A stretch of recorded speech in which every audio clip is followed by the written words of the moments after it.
Okay. Ed Henry. Where's Ed? There it is. Thank you, Mr. President. You spoke again at the top about your anger about AIG. You've been saying that for days now. But why is it that it seems Andrew Cuomo seems to be in New York getting more actual action on it? And when you and Secretary Geithner first learned about this 10 days, 2 weeks ago, you didn't go public immediately with that outrage. You waited a few days. And then when you went public after you realized Secretary Geithner really had no legal avenue to stop it. And more broadly, I just want to follow up on Chip and Jake. You've been very critical of President Bush doubling the national debt. And to be fair, it's not just Republicans hitting you. Democrat Ken Conrad, as you know, said, quote, "When I look at this budget, I see the debt doubling again." You keep saying that you've inherited a big fiscal mess. Do you worry, though, that your daughters, not to mention the next president, will be inheriting an even bigger fiscal mess if the spending goes out of control? Of course I do, Ed, which is why we're doing everything we can to reduce that deficit. Look, if this were easy, then we would have already had it done and the budget would have been voted on and everybody could go home. This is hard, and the reason it's hard is because we've accumulated a structural deficit that's going to take a long time, and we're not going to be able to do it next year or the year after or 3 years from now. What we have to do is bend the curve on these deficit projections, and the best way for us to do that is to reduce health care costs. That's not just my opinion.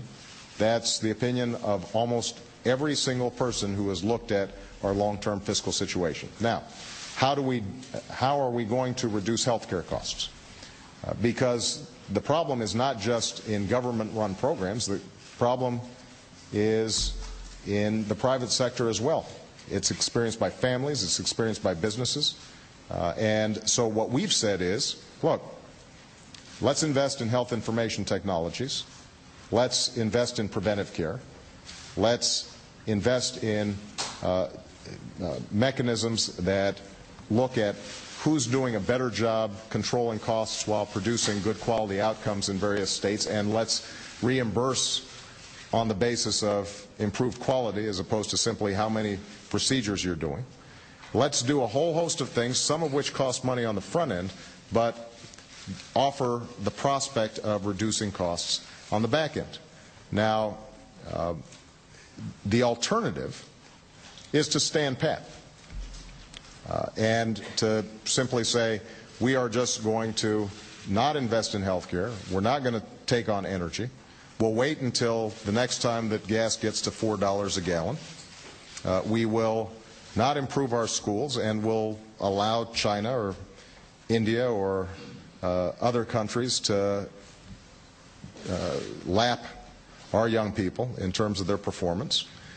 We will settle on lower growth rates, and we will continue to contract, both as an economy and our ability to provide a better life for our kids. That, I don't think, is the better option.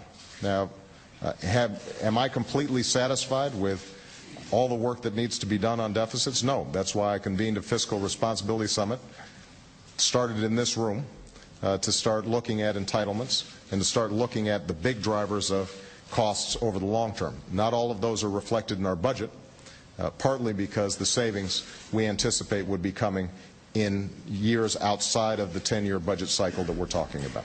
Okay. On AIG, why did you wait days to come out and express that outrage? It seems like the action is coming out of New York and the Attorney General's office.